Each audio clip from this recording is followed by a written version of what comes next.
FHA and VA loan products this April, and that's good news for both buyers and sellers. It's Friday, March 3rd, 2023. I'm Kimberly Barton of Kinetic Realty, your local market expert with this week's Maryland Market Minute. Be in the know. Subscribe for your weekly local market updates. The Federal Housing Administration announced it is reducing mortgage insurance premiums for most borrowers, equating to an average of $800 per year savings for about 850,000 homebuyers and homeowners this year. The reduction in premiums will help buyers save more money and expand their options for home ownership.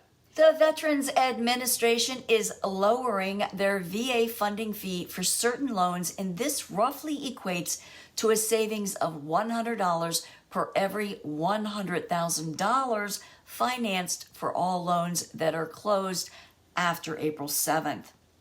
Reach out to your mortgage lender to see how these impact you, or give us a call for details. Meanwhile, inventory on the market is not growing that much, though contracts are up again this week. Let's look at the inventory activity over the past week.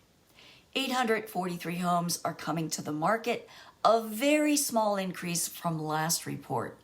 572 homes came on the market, which is lower than last week.